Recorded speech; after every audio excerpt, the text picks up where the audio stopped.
Am I the a-hole for withdrawing the money I saved for my kids and putting it in an account their mom can no longer access?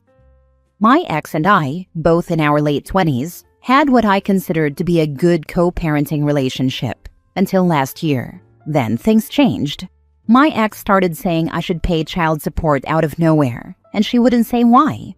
The reason I don't pay child support is that I have our kids as much as she does. We split the costs of things, and we make roughly the same amount of money. This became a big strain on our co-parenting dynamic, and I had no idea why she was pushing this for months. It wasn't until our 2 kids told me she had a boyfriend and I asked her about it that she admitted she wanted to be able to afford to treat her boyfriend's kids like ours. And she said she didn't have the money to do it. She said she wanted to take all the kids to see a movie, go to the pool, or the arcade, but it was out of her budget. We argued over this because I was clear that it was not my job to finance that. She said it was the best thing for our kids, so I should. It got very bitter between us, and I was unwilling to give. She didn't have a leg to stand on to get child support either.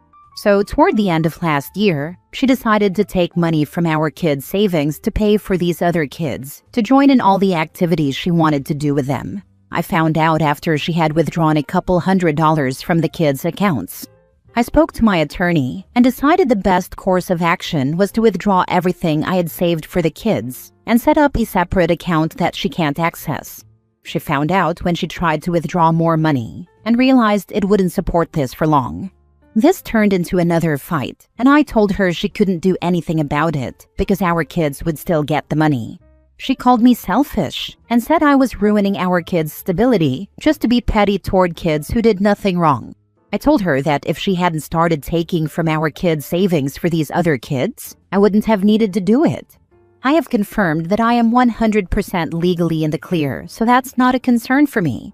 But am I the a-hole for withdrawing the money? And am I the a-hole for doing it without telling her? Now for the top comments. Not the a-hole. You don't even need to come here and ask this question. There's no way you are the a-hole for protecting your kid's future while your ex plays mommy to her new guy's kids. The audacity for her to ask for child support. Does her boyfriend not have a job? It's not unfair on the kids. They can still go cinema, etc., but when they're with you. I'm not sure what the deal with her boyfriend is, but I would assume he does work since they don't live together at this point, and he has his own household to support. Sounds like she wants you to pay child support for someone else's kids. They aren't even yours or hers. Talk to your lawyer about her taking the funds without your okay and what legal remedies there are. At this point, I'd also consider seeking more custody. Use any texts where she talks about this as evidence she's stealing from her own kids to fund the lives of her boyfriends. I have already spoken to my attorney, and there's nothing I can legally do about her withdrawing the money and using it like she does. Some of it was saved by her, so she's allowed to use it if she needs or wants to.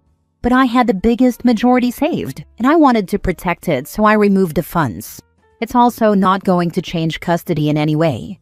The only thing I can do is make sure my kids have money saved for their futures. The next thing she's going to do is lie about the cost of things, and likely attribute things she's buying her boyfriend's kids to the kids you share. Demand receipts, and full accounting before you split anything else with her. What she's doing is shady and dishonest. My own mom took my inheritance my nan left me, and constantly was borrowing my savings and never paying it all back. Next story. Am I the a-hole for not letting my stepdaughter share a room with my daughter? I have 2 children, a 16-year-old daughter and a 10-year-old son. My husband has 3 children, a 16 and a 14-year-old daughters, and a 10-year-old son. The boys share a room, the 2 stepdaughters share a room, and my daughter has her own room. For context, this is my home, and my daughter's room has been hers since she was little. The situation is that my stepdaughters fight a lot, constantly, and it's exhausting.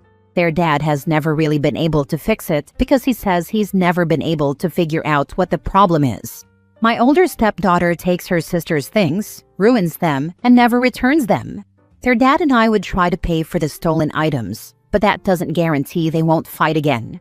My daughter has also had her share of her belongings taken by her stepsister in the past. I addressed it by getting her a lock for her room. which my husband did not agree with because his younger daughter wanted a lock as well, but that wouldn't have worked since she shares a room with her sister. After a series of big fights between the stepdaughters, my husband said the only solution was to get them away from each other by having the older stepdaughter move into my daughter's room. I said no for several reasons. First, that stepdaughter is basically a thief, and she would start stealing from my daughter. Second, this is my daughter's room. Even if he argues that it isn't fair that his daughters are stuck in one room, while my daughter gets a room to herself. He begged and said he felt like the fighting was never going to end and that this was the only solution. I suggested mixing the boys with the girls, but he said absolutely not. Boys never share with girls, period. I said I wasn't going to allow what he suggested, and we ended up fighting. He called me selfish and unsupportive because I said he needs to handle his own daughters. He said he would go stay with a friend because he could no longer handle the fighting. He also said he wouldn't come back until I agreed to let his older daughter move in with my daughter. I lashed out and said no way. He asked if this was the hill I was willing to die on, and I said yes, which escalated the problem. Now he's been gone for 2 days, and I'm left to listen to my stepdaughters yell at each other. He's using this as a way to hopefully get me to cave and say yes, but I can't imagine doing this to my daughter. No configuration of rooms will stop the thief from thieving. Gotta nip that issue in the bud. Where are the consequences for the thief? Rather than simply replacing the item she ruins, all she has learned is that she can take as she pleases. You're not the a-hole. Your daughter's room is her safe space, and you shouldn't have to force her to share it with someone who steals and causes drama. Your husband needs to handle his daughter's behavior, not push the problem onto your child. Where is their mom? Is she on the picture? Because then I would pack up the kids and drop them off there. She left 2 years ago with her foreign husband to his home country. She talks to the girls via social media and video calls, but does not play a major role in their lives. Doesn't seem to care as long as the girls are taken care of. She thinks this stuff, the fighting and stealing, is no big deal.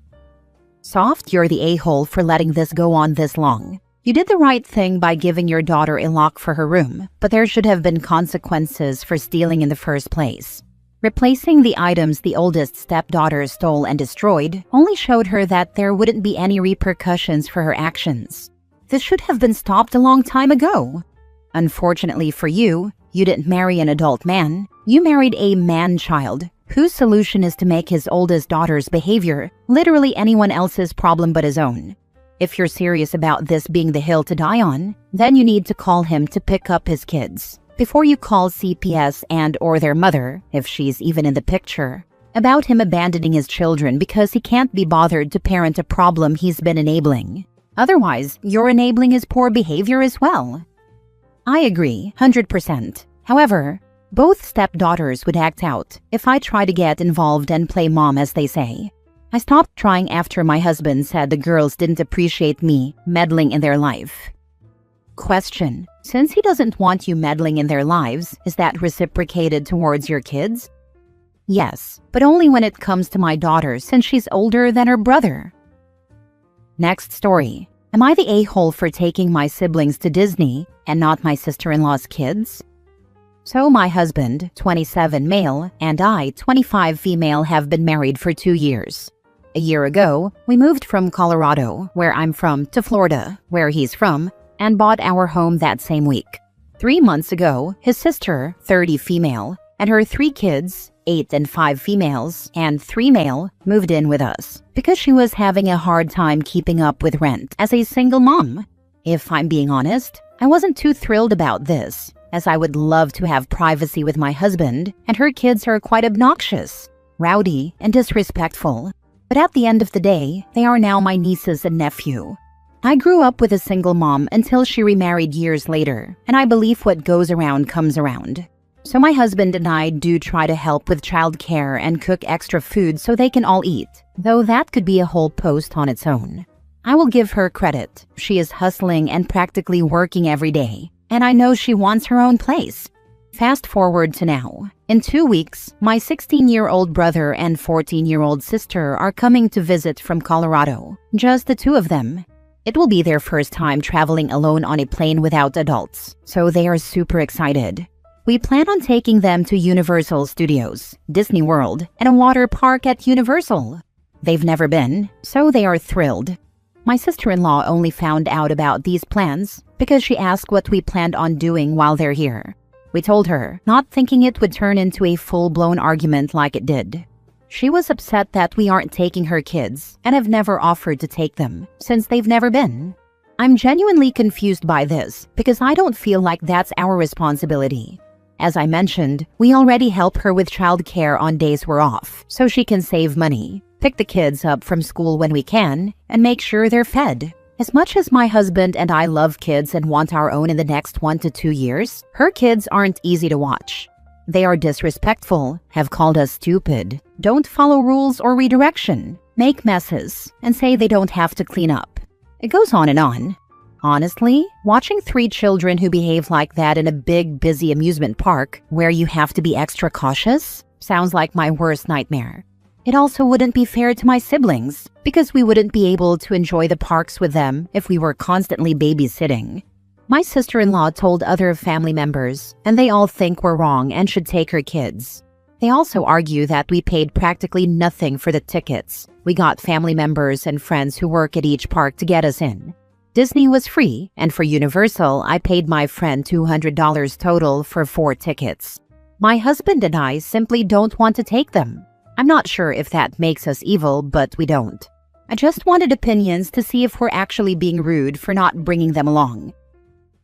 I feel like people are glossing over the fact that her kids are 3, 5, and 8. That's a whole different ballgame than 14 and 16.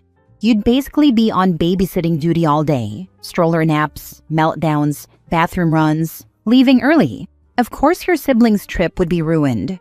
Also, it's kind of bold for her to complain when you're already housing her, feeding her kids, and helping with childcare. At some point, help turns into expectation, and that's not fair. Exactly. Agreed with you. Drastically different developmental ages. Activities are way different, and they see the other kids all the time. Mom should take her kids to Disney at a different time, so she doesn't miss out on the experience with them. It hits different when they're little.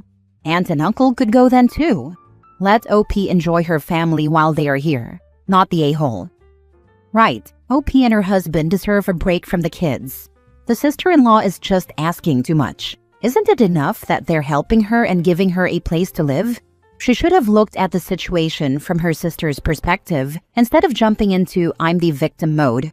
Since the relatives agree with the sister-in-law, they should take the kids to Disney instead and see if they can handle it.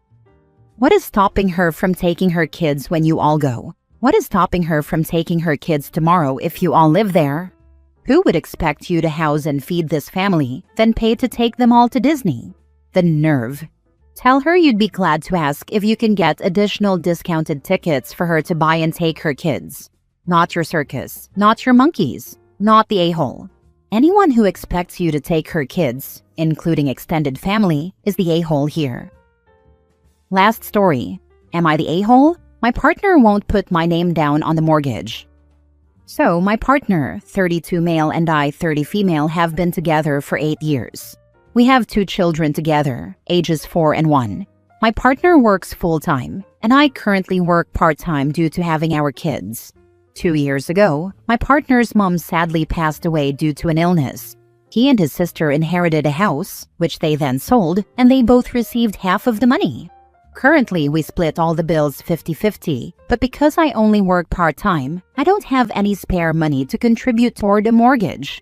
We've been looking at houses for the past few weeks and viewed our first one last week. I then double-checked with him to see if my name would also be on the mortgage, and he said no because it's his money, so only his name would be on it. I wouldn't normally be bothered if my name wasn't on it, but when we moved into our current property, his family owns it. During the first week of living here, we got into an argument about something silly, and he took my clothes and threw them outside, saying, "This is my family's house, and if I want to kick you out, I will," in front of some of his family. His sister told him off and brought all my belongings back inside. Since then, we've sorted things out, and I told him I wouldn't tolerate comments like that again. He said it one more time after that, but nothing for a while. Now, I refuse to move into a mortgaged home without my name on it because I feel like I have no security due to the past. And I've told him I'll be done with the relationship if he's not willing to do that. We are not married. Am I the a-hole for refusing to move without my name being on the mortgage? Edit. Some people ask if I pay half the rent now. And yes, I do. Everything is split evenly, from rent to food, and both our names are on the lease where we rent. People also ask why he threw my clothes out and what the argument was about. No, I didn't cheat or anything like that. It was a silly argument that I don't even remember the details of. We haven't gotten married because he doesn't want to, due to his mom being in many failed marriages. I'm not bothered about being married or not. It just hasn't happened, and that's fine. He's a great dad, and if I need help, he's there. The reason I posted this was to get other people's opinions and see if I'm being unreasonable, which I don't think I am. The second the clothes were thrown outside, I would have been out of there. 2 kids, limiting income so you are reliant on him, throws your stuff outside. It's easy for everyone here to say leave him. I'm assuming you're financially trapped and probably don't have family near you, as only his family was mentioned. I'm sorry, but no, you're not the a-hole in this scenario. I may get some hate for this comment, but this is why you don't move in with him or have kids with them until y'all are married. That's where a woman's security starts. And I would have to think very long and hard about being a stay-at-home mom. Not that I wouldn't love it, but I don't want to be financially dependent on anyone. Ladies, please get your education or a good-paying job and be able to support yourselves. Tips from an old Southern broad. Exactly. This is why you don't have kids or buy property with a man without marrying them. Marriage is a contract that protects you from losing marital assets, especially when you also give up your career, like OP. Yep, if she's not specifically put on the title of the home, she has no legal claim to it. If they were married but not on the paperwork, if any of the payments were made out of a joint account, bam, she's legally entitled to a stake of it if they separated.